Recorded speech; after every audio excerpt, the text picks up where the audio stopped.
Hello दोस्तों, नमस्कार। स्वागत है आपका AK स्टडी FOCL में। तो आज हम लोग सॉल्व करेंगे प्रश्न नंबर 5 को, जो बहुत ही महत्वपूर्ण है। और इसको अगर ठीक से नहीं देखेंगे तो आपको समझ में नहीं आएगा। कह रहा है कि सिद्ध कीजिए कि स्पर्श बिंदु से स्पर्श रेखा पर खींचा गया लंब केंद्र से होकर जाता है। कोई मान लीजिए वृत्त है। चलिए फिगर से हमने क्वेश्चन लिख दिया है। ये फिगर मान लीजिए कि वृत्त है जिसका केंद्र O है, और इस यह स्पर्श रेखा हमने AB जो वृत्त के बिंदु P पर स्पर्श करता है, ऐसे होगा। इस पे लंब हमको क्या है, ये सिद्ध करना है कि लंब जो है, जो OP है AB पर क्या है, लंब है। तो चलिए फटाफट सॉल्व करते हैं। देखेंगे दिया दिया है।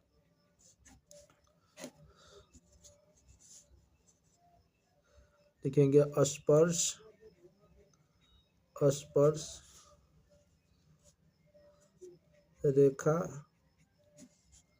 के स्पर्श स्पर्श बिंदु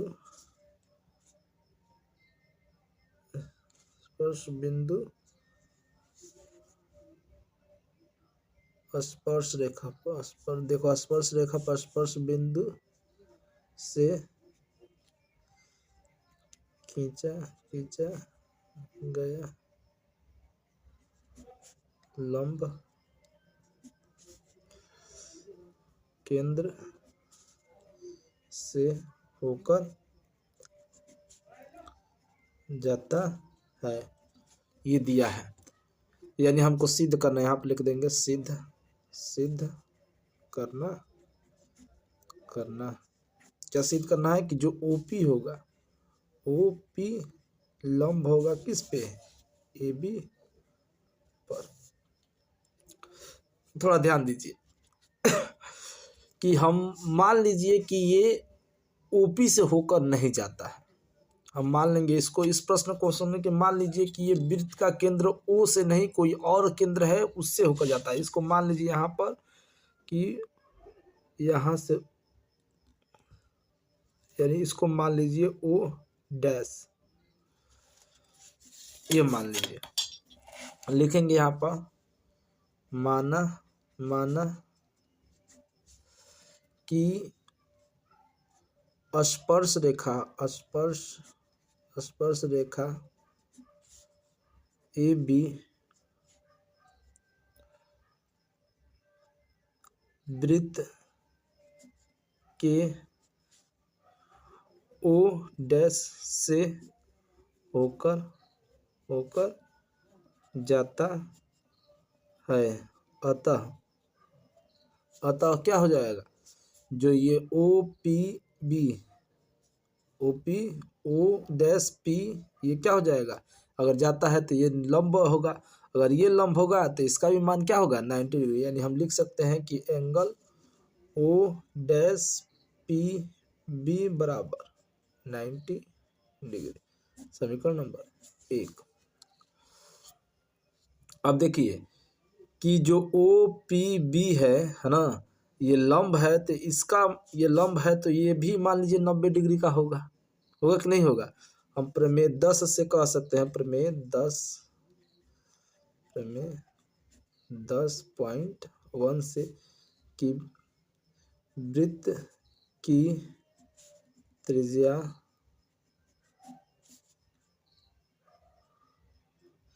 वृत्त के परिधि पर लंब होती है। अतः क्या हो जाएगा, जो OP हो जाएगा एंगल OPB, ये भी क्या हो जाएगा, 90 डिग्री। समीकरण नंबर 2।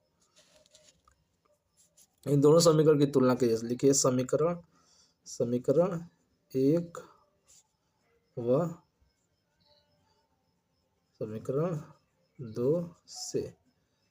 तो हम लिख सकते हैं कि नहीं कि एंगल O डैश PB बराबर क्या हो जाएगा, एंगल OPB। अच्छा, ये दिमाग में सोचिए कि क्या कभी हो सकता है कि दो एंगल ऐसे हो जो आपस में बराबर हो। मान लीजिए कि एक एंगल ये वाला, ये और ये वाला पूरा एंगल आपस में बराबर हो, कभी हो सकता है? नहीं ना। अतः हम लिख सकते हैं अतः अतः यह यह तभी तभी संभव संभव है जब जब क्या होगा, जब ओ बराबर ओ डैश हो। देखिए ये कब संभव है, जब ओ बराबर क्या हो, ओ डैश हो, तभी ये क्या है, संभव है। नहीं था ये कभी संभव नहीं है। इसलिए अगर ये दोनों कोण आपस में बराबर है, इसलिए ये दोनों ओ पी लंब क्या हो जाएगा, ए पी, और ये यानी केंद्र से होकर जाएगी। इसलिए इसलिए इसलिए इसलिए हम कह सकते सकते हैं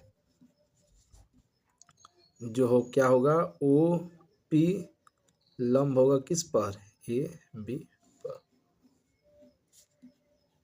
देखिए ये प्रश्न को हम उल्टा मान कर करेंगे।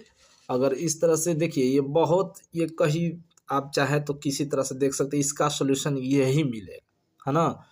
तो हम इसको उल्टा मान कर, मान लीजिए कि नहीं, हम लोग परिमेय संख्या पढ़े हैं जो पहला चैप्टर में, कि हम पहले मानते हैं कि √2 को √3 को कि परिमेय संख्या नहीं सिद्ध हो पाता है, तो वही अपरिमेय संख्या हो जाती है। इसी प्रकार इसको भी उल्टा मान कर हम लोग करेंगे तो क्या हो पाएगा, सिद्ध हो पाएगा। चलिए अब अगले प्रश्न में मिलते हैं।